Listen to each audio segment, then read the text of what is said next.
Bueno, buenos días. Hoy vamos a hablar de captación de aguas en sistemas de acueducto. Básicamente lo que comúnmente le llaman bocatomas.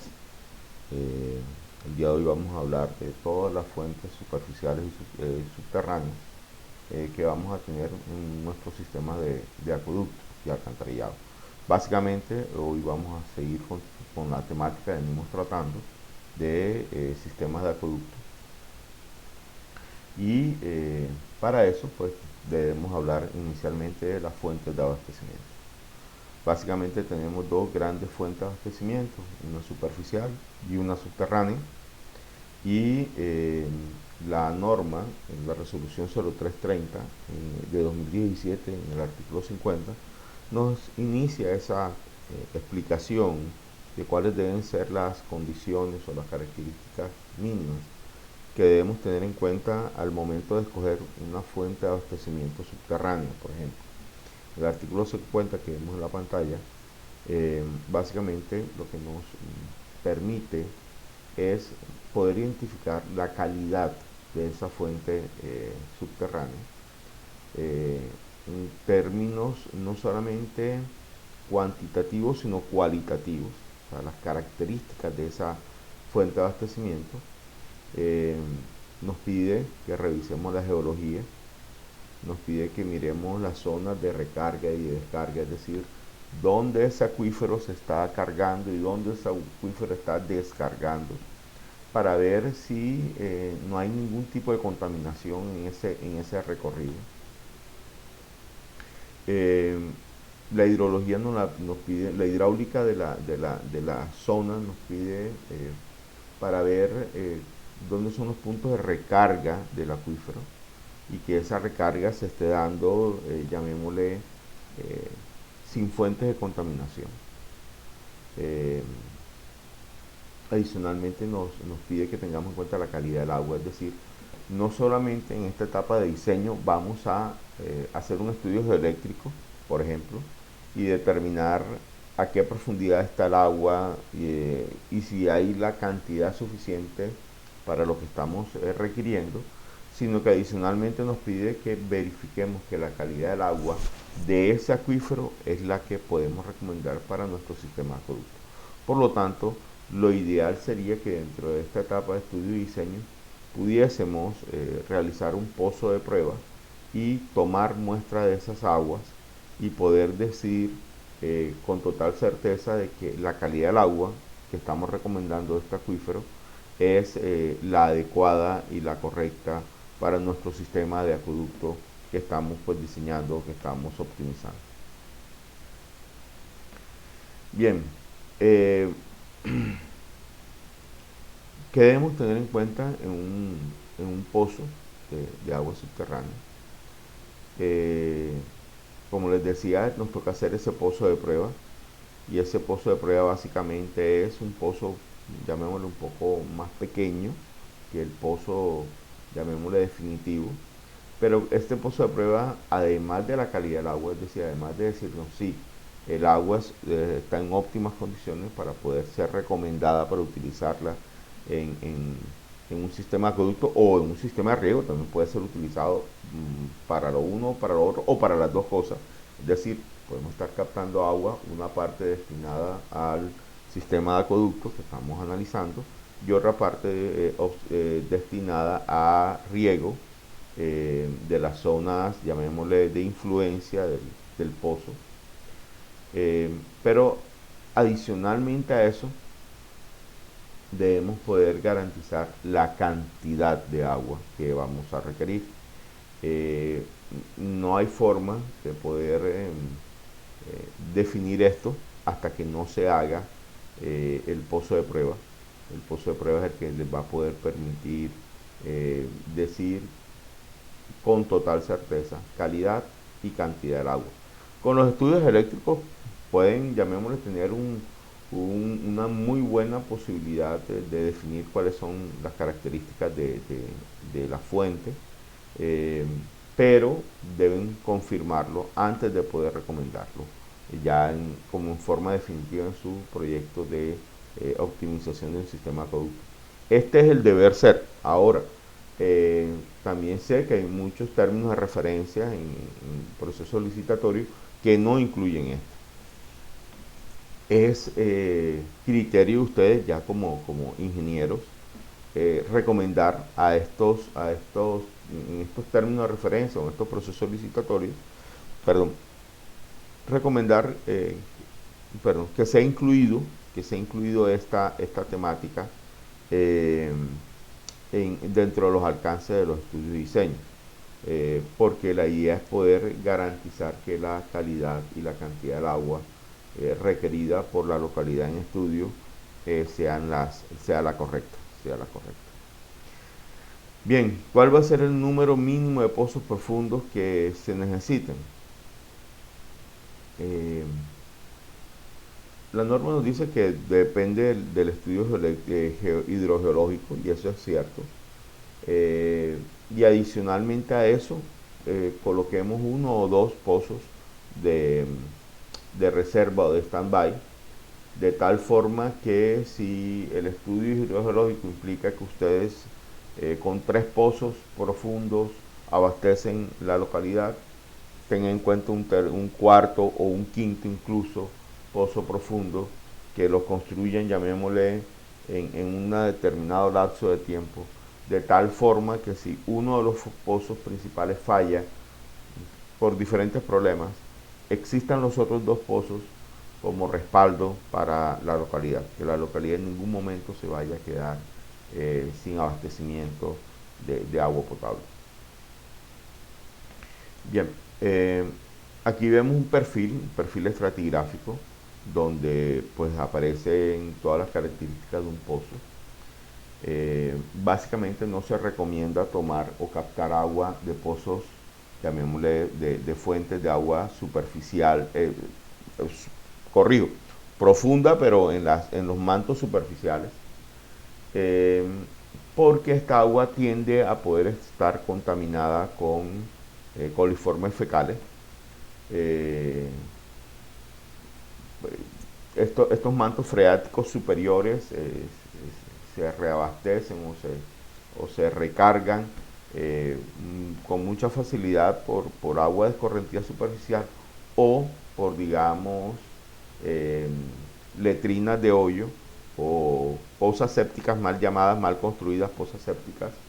Y estas aguas servidas entran o pueden llegar hasta el manto freático, y lo ideal es evitar captar agua en esta zona. Digamos, esa agua puede ser utilizada previo a un tratamiento muy básico para riego, ¿sí? Puede ser utilizada para riego, pero para abastecimiento de agua potable no es lo adecuado, no es lo indicado. Recomendamos capas profundas, un poco más profundas, pues a partir de los 30 metros en adelante, ya podríamos decir que podemos utilizar ese acuífero o esos acuíferos. Normalmente pozos profundos estamos utilizando a profundidades superiores a los 60 metros. De hecho, he recomendado un par de proyectos en La Guajira con pozos entre 160 y 200 metros de profundidad. Eh, Allá el agua no está, son otras características. El agua de La Guajira está llamémosle, encapsulada, no es agua, no son aguas de escorrentía subterránea, de escorrentía superficial que están recargando el acuífero y que el acuífero tiene un gradiente y que está en movimiento. Es agua encapsulada. Entonces, pues son otras características, implica un tratamiento adicional, implica eh, darle oxigenación, implica una serie de procesos complementarios. Pero bueno, es el agua que se dispone allá. Ustedes saben que en La Guajira desafortunadamente no cuenta con muchas fuentes de agua, ni eficientes, ni en calidad, ni en cantidad, ni en disponibilidad. Así que toca pues trabajar con ese tipo de aguas. Los estudios eléctricos, básicamente estudios eléctricos los utilizamos para definir o ver el perfil geológico del suelo. Eh, Hay un emisor, hay un receptor, digamos lo que vemos en pantalla es es el emisor. ¿Sí? Allí hincan un electrodo, una varilla, y a unos 400 metros más o menos, dependiendo del equipo, 300 a 700 metros. El que yo he usado está manejando distancias de 400 metros promedio. Eh, Se hinca otro electrodo, otra varilla, y básicamente lo que se hace es que el emisor genera una carga eléctrica que viaja por el subsuelo y va hasta el receptor, hasta la otra varilla receptora captadora, y genera un perfil eléctrico, un perfil estratigráfico del suelo. Eh, Básicamente lo que usa es la conductividad, qué tan eh, fácil conduce la energía eléctrica de esa descarga eléctrica a los diferentes mantos de suelo, y con eso generan un perfil. Si encuentra agua, pues ustedes saben que el agua facilita esa conducción, y se puede definir rápidamente eh, cuáles son los perfiles y si hay agua y qué tan viable es esa agua que no tenga muchas sales, muchos minerales. Básicamente eso es lo que nos va a generar el estudio eléctrico, geoeléctrico. El estudio eléctrico nos va a generar una imagen como esta. Lo azul no es agua, lo azul es resistividad, ese es un parámetro de resistividad eléctrica. Pero básicamente nos puede mostrar en esas dos líneas sobre las cuales eh, se tomaron lecturas, básicamente nos puede mostrar el perfil en esas líneas y a qué profundidad podríamos encontrar agua. Con esta información ya podríamos, llamémosle, definir la mejor posición para construir el pozo de prueba, y con ese pozo de prueba ya, pues como le había explicado, definir y tener pues unos elementos de juicio para poder concretar o concluir o recomendar la construcción de un pozo o no en ese sitio. Eh, en este perfil, ya este es un perfil, llamémosle geológico, este fue pues, un ejemplo que tomé. Básicamente, pues vemos en la parte superior un campo, un manto arenoso. Por ejemplo, los suelos del Atlántico tienden a ser arenosos, así que vamos a encontrar, digamos, un manto arenoso. Aunque este es en el Cesar, pues, podemos aquí en el Atlántico encontrar un perfil similar a este, un manto arenoso. Después viene otro manto arenoso, arenograboso, es decir, puede ser gravas muy pequeñas, arenas gruesas, etcétera. Y en ese manto, llamémosle, hay agua, hay un nivel freático constante. Pero después viene un manto impermeable, un manto arcilloso. Y más abajo de ese manto arcilloso encontramos otro acuífero, otro manto de agua. También normalmente el agua está asociado a las arenas, porque las arenas arenas y gravas, pues, porque actúan como un filtro, permiten el cruce del agua, su movimiento del agua a través de ese manto arenoso o gravoso. Tanto las arcillas como los limos son materiales muy finos que tienden a impermeabilizar, o la roca también tiende a impermeabilizar, roca que le llaman roca madre. Hay una roca que también es fragmentaria, esa también pues permite el cruce del agua a través de ella. No, no, ella no absorbe, no es permeable, pero como está fragmentada, en algunas ocasiones permite su cruce, funciona más como gravas que como roca. Sin embargo, se encuentran rocas, llamémosle rocas sólidas, rocas madre. Ella sí es impermeable, igual que la arcilla, no permite el cruce del agua. En este caso que vemos en pantalla, pues tenemos un manto acuífero más o menos en una parte a 50 metros de profundidad, en otra superior a los 40 metros. Allí la recomendación sería ubicar nuestro pozo profundo en el área, en la zona de ese segundo manto freático.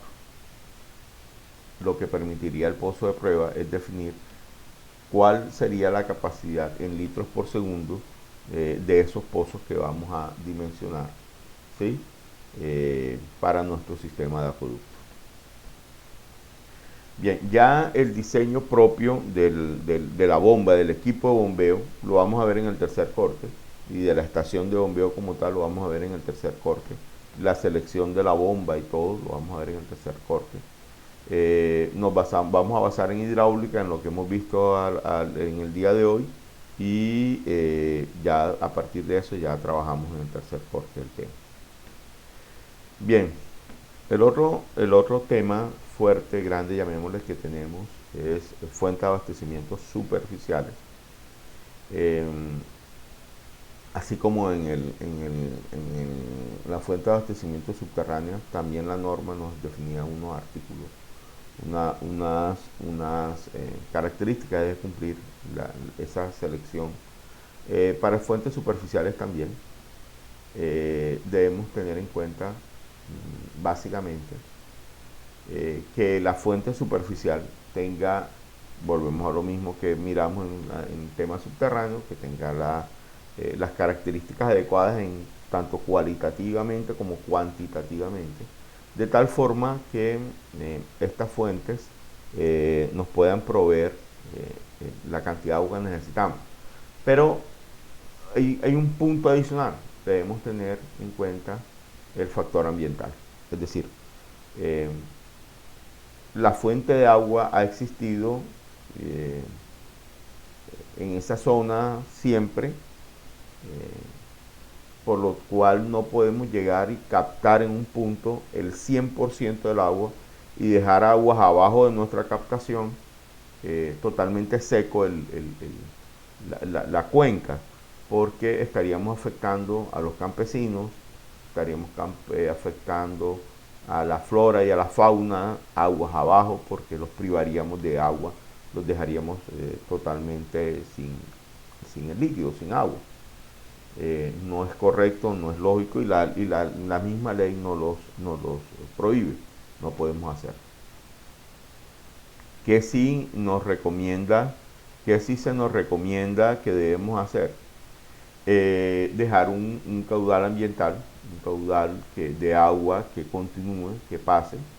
Eh, cada corporación autónoma a nivel nacional define esos caudales ambientales. Algunas permiten que usted pueda captar hasta el 95%, hay otras que son más exigentes y les pide que puede captar hasta el 70%, hay otras que están en el 85%. Bueno, en cada región del país deben ustedes averiguar en esas corporaciones autónomas ambientales, la CRA, la CAR, el DADMA, etcétera, Cardique, Corpo Mojana. Bueno, a nivel nacional hay una o dos por departamento, más o menos. Cor Magdalena, que es una, llamémosle, de todo el país, pues ella analiza toda la cuenca del río Magdalena, entonces desde el Tolima hasta el Atlántico, pues Cor Magdalena tiene influencia.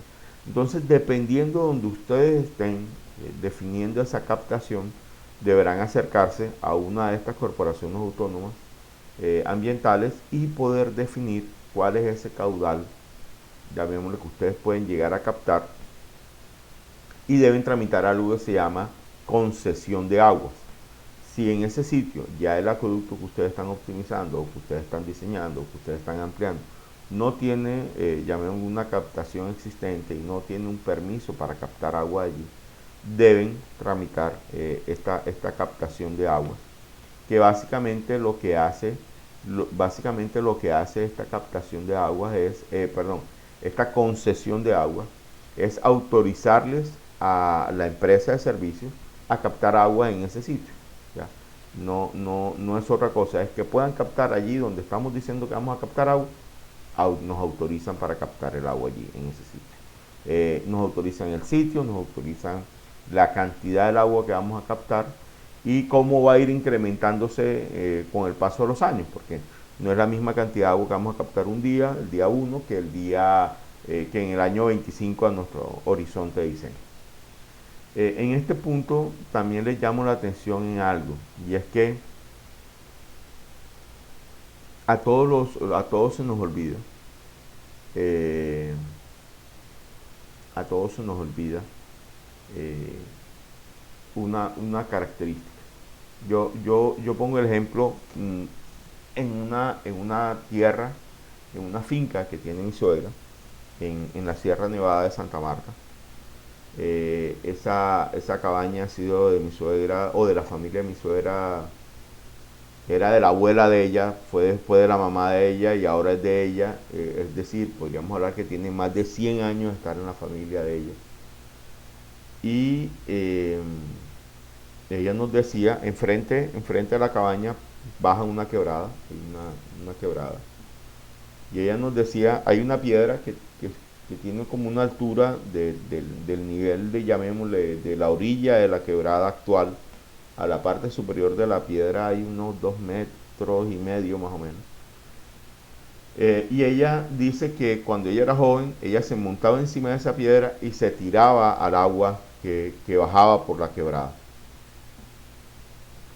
Hoy en día, y bueno, eso ella comenta, cuando mi hijo mayor, que hoy en día tiene 22 años, estaba pequeño, 2 años, 3 años, y nosotros íbamos allá a la cabaña e íbamos a la quebrada con él.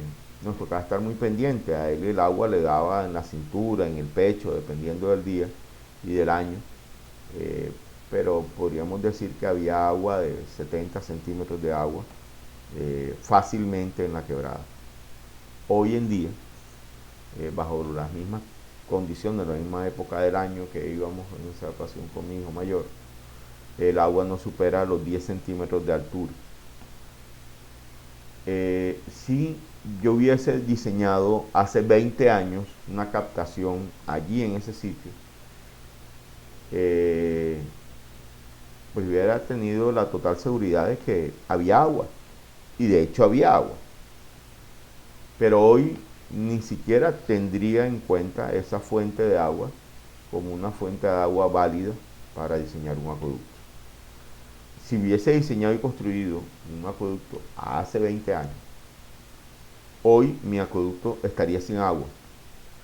¿Hubiese sido mal diseñado? Muy probablemente no. Muy probablemente las tuberías hubiesen sido bien diseñadas, los tanques de almacenamiento, la planta de tratamiento. Y eso es el mensaje de esta parte de la clase. A nosotros los ingenieros civiles se nos olvida la parte ambiental en muchas ocasiones, y la interacción de esa parte ambiental con lo que estamos diseñando. ¿En qué sentido? No solamente en que no afecte hoy, cuando yo construyo mi obra, al medio ambiente, es decir, no descargar basura, darle un buen tratamiento a los residuos sólidos provenientes de la obra, utilizar materiales ecosostenibles, etc. Toda esa parte sí la estamos atendiendo. Pero se nos está olvidando en el diseño de acueductos que debemos apropiar un recurso en el presupuesto que estamos haciendo, que estamos proyectando, que estamos planificando, para atención integral de la cuenca, es decir, de mi captación aguas arriba. ¿Qué voy a hacer? Porque hoy tengo agua, pero miren la explicación. Mi suegra dice que hace, no sé, cuando ella era joven, póngale usted, mi suegra tiene 70 y tantos años, hace 60 años, que ella era adolescente, vamos a asumir, que era cuando ella se bañaba en esa quebrada. Hace 60 años el nivel del agua en la quebrada era de más de 2 metros. Hace 20 eran 80 centímetros. Hoy estamos en 10 centímetros. ¿Por qué? Porque a esa cuenca no se le ha hecho un manejo integral. No se ha protegido la cuenca, no se ha evitado que sea deforestada, no se han implementado procesos adecuados de reforestación y de protección de la cuenca. Por lo tanto, la cuenca se está quedando sin agua. El acuífero no ha sido, toda esa cuenca no ha sido reabastecida, los acuíferos asociados a esa cuenca no han sido nuevamente, llamémosle, protegidos para que el agua vuelva a ser incorporada al suelo. En la, llamémosle, media y alta montaña no hay procesos de reforestación adecuados, y seguimos deforestando en grandes cantidades. Esa deforestación ha permitido que zonas como esto eh, se afecten de esta cantidad, de estas características.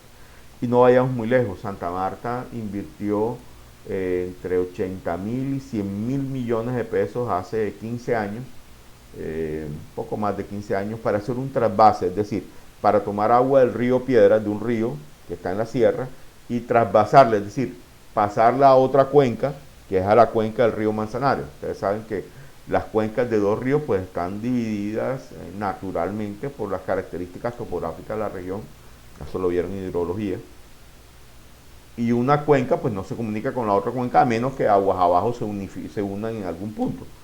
En este caso que hicieron, en la parte de arriba de ambas cuencas, definieron, vamos a tomar el agua de este río y vamos a pasársela al otro río, para en el otro río, que sí tenemos una captación, tomar agua y llevarla hasta la planta de tratamiento del acueducto de Santa Marta. Hicieron el trasvase. Trasvase es que toman el agua de un río y se la envían al otro río, como les estaba explicando. La obra la hicieron, sí. ¿Se robaron el dinero? No, la obra está allí. Y funciona, sí, en invierno. En verano no. ¿Por qué? Porque se les olvidó la cuenca. La cuenca no la protegieron. Hace 15 años, volvemos al ejemplo que les ponía ahorita, si hubiese diseñado una captación en esa quebrada cuando mi hijo estaba pequeño, donde habían 70, 80 centímetros de agua, hubiésemos garantizado que en ese momento había agua, y en ese momento al que yo le estuviera llevando agua iba a tener agua. En estos momentos el trasvase del río Piedra está construido, pero en verano, que más se necesita el agua, no hay. Se seca el río.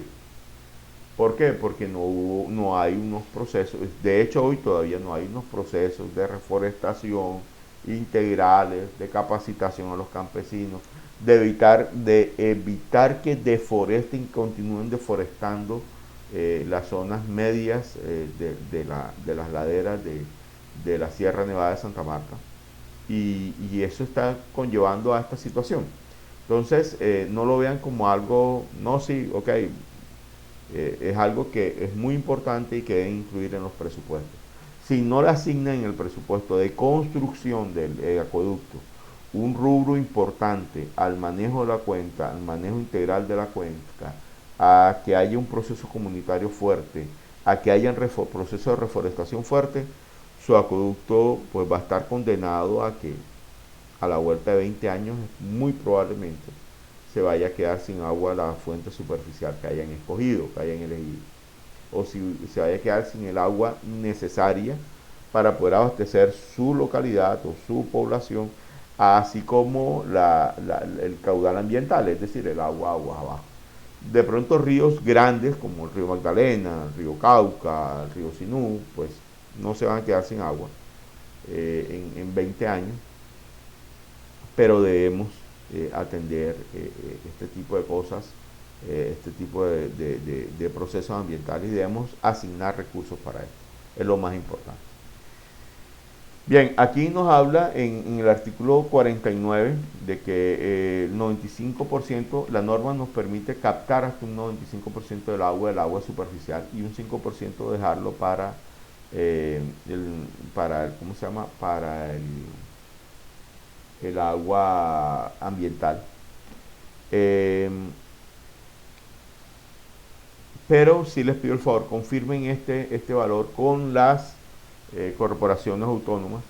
Las corporaciones autónomas lo que no nos pueden autorizar es un mayor a esto, es decir, captar el 100%, pero sí nos pueden exigir ser permitir un mayor paso de agua, ser más exigentes en eso. Sí nos pueden exigir, su normativa puede ser más exigente que la normativa nacional, y nos pueden pedir, llamémosle, una retención hasta de un 70% para el acueducto y un 30% para el caudal ambiental. Así que ese punto verifíquenlo siempre con las fuentes, con las corporaciones autónomas regionales, que de hecho es a donde ustedes van a tener que ir a tramitar la concesión de agua, que también debe ser entregada y tramitada y procesada desde el diseño del acueducto. Aquí, pues en esta imagen podemos ver dos fuentes de agua, una quebradita con una pequeña caída de agua y un río. Perdón. Muchos ingenieros diseñan enseguida un cruce, una captación de fondo, es decir, vamos a cruzar el río completamente. Mi recomendación es, en la medida que ustedes menos se metan o proyecten obras que crucen el río, es mejor. Al ustedes generar una barrera en el río, ya están generando un cambio en la hidráulica del río, en toda esa hidrodinámica del río, eh, de la fauna, también la van a estar afectando, incluso en algunos casos hasta la flora. Así que mi recomendación es, preferiblemente trabajen con captaciones laterales, de tal forma que no toquen el río como tal, no lo afecten ese discurrir del río. En el artículo 53 la norma nos establece pues unos requisitos para el diseño que debemos cumplir. Como ustedes saben, pues yo no leo en mi exposición, no leo el detalle, no leo uno por uno, eso se los dejo para su trabajo en casa. Pero sí les hago como unas explicaciones alrededor de esto. Y uno de las características que deben incluir era lo que les estaba comentando. Por favor, hagan evaluaciones completas. Yo he visto ríos que están manejando, o fuentes de agua que están manejando 600 litros por segundo. Se necesita captar 20 o 25 litros por segundo. Y diseñan enseguida un muro que cruza el río. No tiene sentido. Si el río en su nivel mínimo de agua está manejando 600 litros por segundo, pues capta lateralmente un poquito, ese poquito de agua que necesitas, tus 25, tus 30 litros por segundo, cáptalos lateralmente y no afectes la dinámica del río, no toques el río. Es la recomendación que les doy. Eh, Deben hacer unos buenos estudios hidrogeológicos, la hidrología de la cuenca deben analizarla bien, deben buscar datos de la zona, deben ustedes tomar sus propios datos en el momento que estén realizando el estudio. Eh, Todo esto para que puedan tener todos los elementos de juicio necesarios para poder diseñar correctamente su captación y sobre todo garantizar la calidad, la cantidad del agua que van a necesitar. Bueno, en tipos de captaciones pues hay varias, hay lateral, como les estaba comentando, y sumergida, que es la que les decía aquí en la parte del fondo, o sumergida o de fondo, que es la que va cruzando el río. Hay captaciones de mixta, eh, vuelvo y les digo, todas las que implique cruzar el río, no estoy muy de acuerdo con ese tipo de captaciones. Hay toma en dique, que básicamente deben subir, deben generar una barrera como una pequeña presa para que el nivel del río pueda subir. Por ejemplo, en la quebrada que les estaba comentando, donde ya nada más tiene 10, 15 centímetros de agua, entonces bueno, vamos a hacer un dique para que se genere un pequeño represamiento y poder captar el agua, porque en 10 centímetros pues no podemos generar los trabajos correctos. La cuestión es que todo este tipo de presas o de estructuras que cruzan, que ahorita las vamos a ver, que cruzan el río, nos generan una disminución de la velocidad del agua, y al generar disminución hay sedimentación. Entonces esa zona va a empezar a sedimentar, se va a empezar a quedar arenas acumuladas, depositadas. Básicamente, ¿qué nos toca hacer? Generar unos medios para que esas arenas fluyan en algún momento, y no nos genere esa sedimentación. Bueno,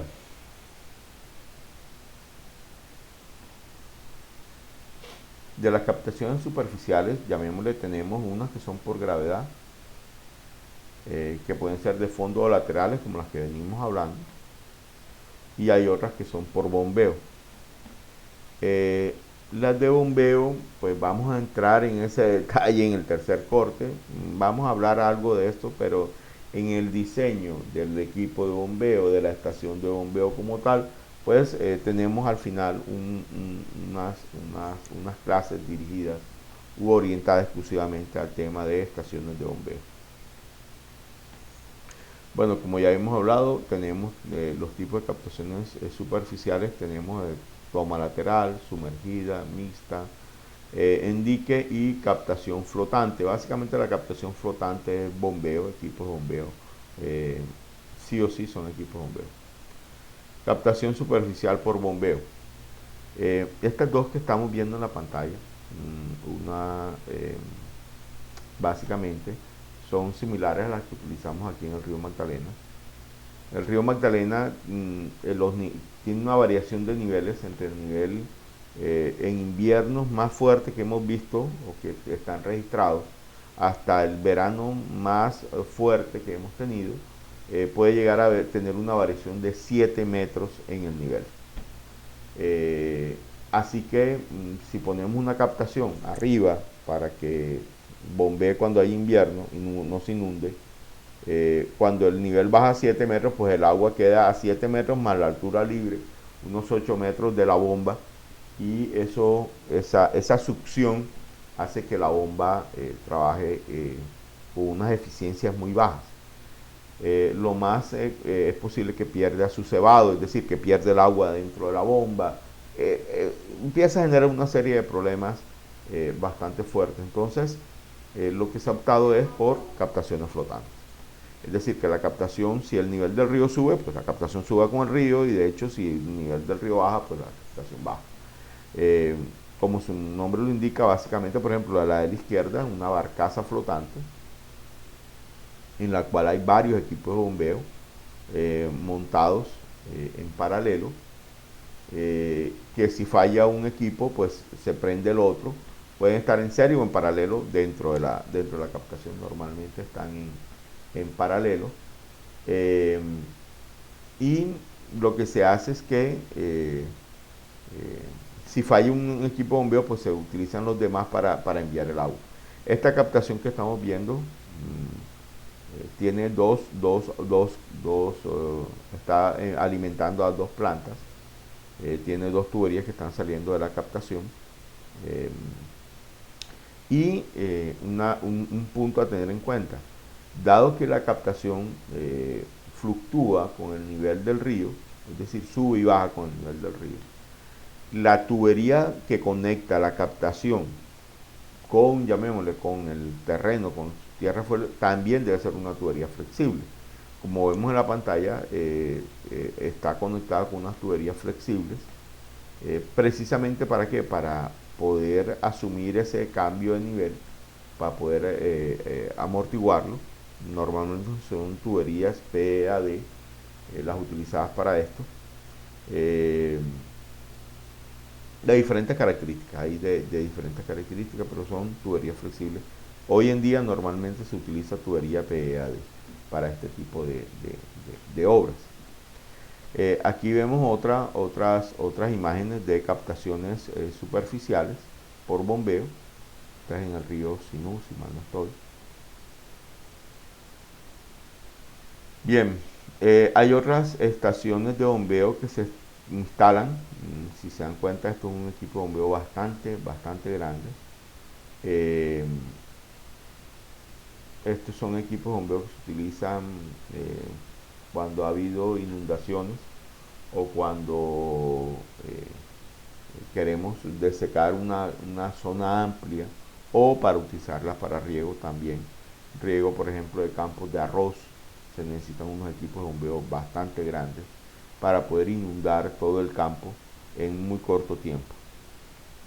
Bueno, allí están los requisitos generales, no voy a detallar, porque como les digo, hay una clase al final que vamos a dedicar exclusivamente a estaciones de bombeo. Esta es otra captación de agua superficial. Estas ya no son flotantes, Como vemos es como un embalse que tienen. Los embalses normalmente su nivel de agua es constante, no es fluctuante, es constante. De hecho, para eso es una de las finalidades del embalse, poder garantizar un nivel constante de agua. Eh, Salvo, por ejemplo, en fenómenos del niño muy fuertes, donde hay unos veranos extraordinariamente altos, y si el embalse se utiliza para generación de energía eléctrica, normalmente esos embalses logran bajar a unos niveles bastante críticos. De resto, los embalses tienden a mantener unos niveles estables en su nivel de agua. Pues.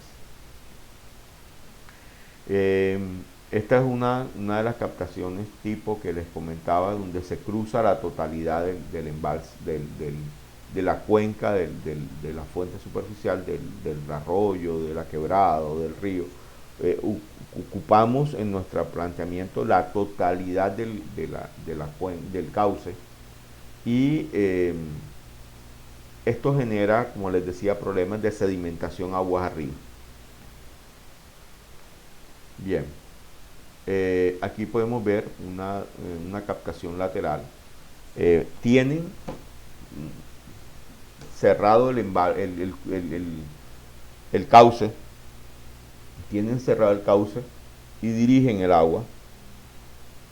Prácticamente el 100% del agua se está yendo por la captación lateral. Esto es lo que debemos evitar.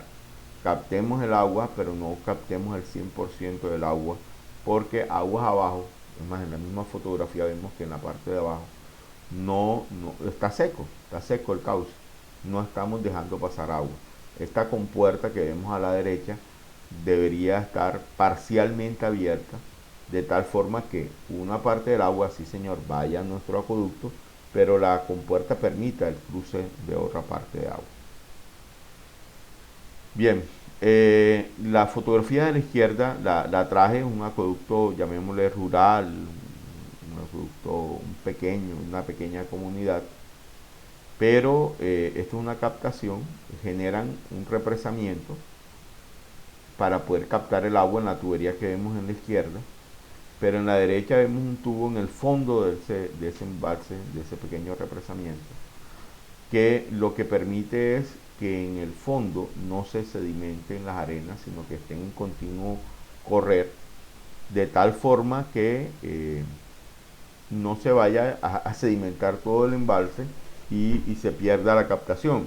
Ese tubo de fondo lo que permite, como les digo, es que las arenas que se han ido sedimentando pasen, crucen, ¿sí? Y al tiempo que se garantiza una toma de agua para el acueducto, para el riego que están garantizando o que están diseñando, en este caso construyendo. Al lado derecho vemos otra captación que bloquea totalmente el cauce. Tiene un disipador, aguas abajo, pues tiene su disipador, porque si no el chorro del agua cayendo en el fondo del concreto lo daña. Aquí lo que se hace es que se disipa esa energía del agua que va cayendo, ¿sí? Y ya se entrega en el mismo cauce. En la fotografía a la izquierda vemos una captación de fondo. Me pareció llamativa mostrarles esta foto. Pueden ver el agua, aguas arriba de la captación, cómo viene la lámina de agua, y cuando llega a la rejilla, cómo se sumerge prácticamente la totalidad del agua. El cruce del agua a aguas abajo lo logramos ver del lado izquierdo, es muy poco, muy poco. Podríamos decir que casi el 100% del agua está siendo captada en esta captación de fondo. Este es el tipo de captaciones que, como les digo, yo procuro evitar, entre otras porque al captar el 100% del agua por fondo, también vamos a captar las arenas, gravas, piedras que vengan con el mismo arroyo, basura, impureza, al 100% la estamos captando. Entonces, dentro de la captación tendríamos que separar, y en el desarenador va a llegarles mucha cantidad de agua, entonces mucha cantidad de basura, perdón, con el agua. Así que mi recomendación, bueno, cuando toca, pues toca, porque no tenemos otra opción, pero mi recomendación es no trabajemos con captaciones de fondos así como la que vemos aquí en la pantalla, sino con captaciones laterales y captemos parte del agua. Una parte del agua para ser utilizada y que una parte importante continúe dentro de la cuenca. ¿Sí? Bien, aquí están, llamémosle, algunas de las partes de una captación de fondo. Tiene un dique, que es el que está cruzando el río. Ese dique tiene un vertedero y aguas abajo genera un disipador de energía, un disipador de esa entrega del agua. Ahí tiene que disipar esa energía porque está a un nivel alto y vamos a enviarlo a un nivel mucho más bajo. Así que hay que disipar la energía que trae el agua, ese gradiente hidráulico hay que bajarlo. Deben diseñar ese disipador de energía en la captación de fondo. Y básicamente lo que el agua captada es enviada a una cámara de recolección y de allí por una tubería enviada al desarenador. ¿Sí? Si de pronto viene un invierno muy fuerte y hay un exceso de agua captada, porque como es de fondo, o sea, está trabajando por orificio, o sea, está trabajando totalmente vertical, entonces una parte del agua de pronto estarán captando más agua de la que se necesita. Entonces en la misma captación hay que sacar el agua de exceso para enviar hacia el desarenador exactamente el agua que necesita el desarenador. ¿Sí? Allí debe haber esa separación. Aquí vemos otra vista en planta de una captación de fondo con sus cajas repartidoras y sus tuberías que van hacia el desarenador.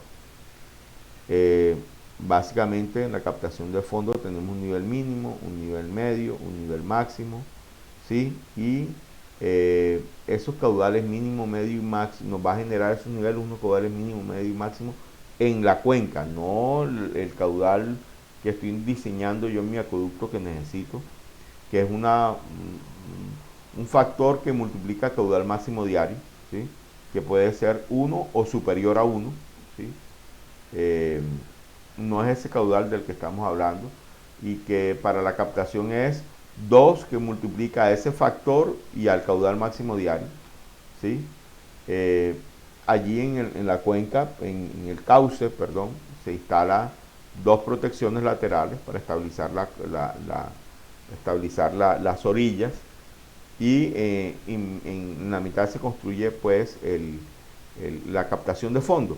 Lo que les quiero llamar con la atención con este esquema es ese nivel superior de la captación de fondo debe coincidir con el nivel mínimo en nuestra, llamémosle, nuestra fuente superficial de agua. Necesariamente se construye la caja de derivación y una tubería que va hacia el desarenador. Asimismo, una tubería que expulsa los excesos de agua captados. Les incluyo pues una serie de ecuaciones y procesos para el cálculo. Les voy a compartir un video complementario donde pues ya le ponemos números a todo esto. Sin embargo, está en el libro guía, también está matemáticamente resuelto. Bueno, jóvenes, no sé, cualquier duda, cualquier inquietud, cualquier comentario, por favor háganmelo saber. Programen talleres complementarios o clases complementarias para aclarar dudas, sobre todo de su proyecto de aula. Aquí pues como les decía está todo el procedimiento para calcularlo en el paso a paso de su diseño del sistema de acueducto y bueno, muchas gracias por su atención, que tengan una buena semana, cuídense, el COVID pues sigue con una bastante incidencia, cuídense ustedes y cuiden a sus familias. Muchas gracias, Dios les bendiga.